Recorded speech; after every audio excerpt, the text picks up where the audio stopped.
Welcome back to another AGMaker tutorial. Today we're going to talk about the send signal action. So with that said, let's get started. All right, so real quick in this project, we have this slide action right here. And in this, I want to send a signal. And so what you can do is you can come to the other actions here, click on add resource, and the first one out is actually the send signal action. Now what this is going to do, it's going to send a signal using Godot normal methods to a Godot script. And so you can hook up through the scripts and run a function basically through the script. So for this example, I'm just going to run a test signal right here, and then you can give it different values. Now I'm pretty sure you can only give it basically floats and bools, or in PGM terms, variables or switches.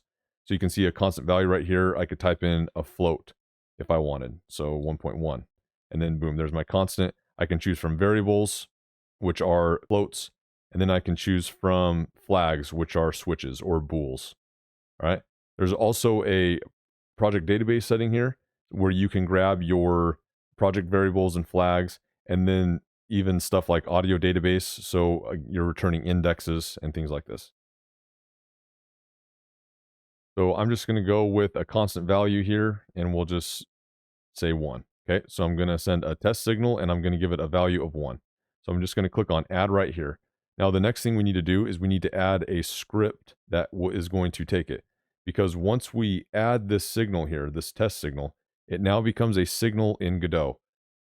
Click on the node here. Now, just to make sure, you do have to have the one where the visual scripting is applied to, so only this object will have this signal. We can see that it created this new test signal right here. Now, if you play that test signal in other ones, it will only run this one. So you can only have one signal of the same name, which makes sense and is what we want. So with this signal, we can actually hook it up to a script. And how you would do that is, let's just add a node that is just going to be a script. And so then from here, we're going to attach a new script. This one's going to be just a GD script. And I'm going to hit create. And then what we're going to do right here is we can actually just delete this stuff, and we can come up to here, go to the signal area, right click and say connect. Now we just have to scroll down and click on the node that we've created right here, and we connect it. And now this signal is actually ready to go. It's missing a couple things, but this is basically the signal setup. And you can see from this little icon right here that it is connected through signal. Now, the signals, I'm sure this might change later. It might be more automated. But until then, right now, we have to type in a couple things. So the first thing we want is the signal name. And this is going to be a string. The next thing we want is, we could say the arg or the value, however we would want to do that. So we have to get a signal name, and then we can get the value. We get both of these on the signal, so you do need both of these in the function in order to run correctly. But this is where you could do things like, for example, you can match the signal name, and you can make sure that if signal 1, it would run this, else if test, which is the one that we've created, we would run this. All right. So that's one cool thing you could do. And then you could use this value for whatever you need, whether that's putting it somewhere or doing an equation with it, or however it looks on your end. So simply what we can do for this value is, we know that it will run in test right here.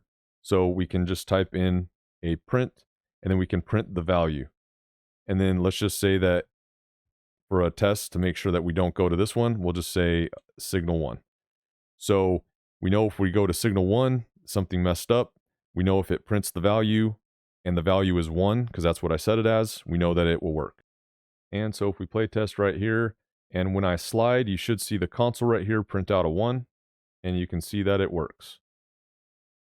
All right, so that's how we can communicate from visual scripting to actual GD script.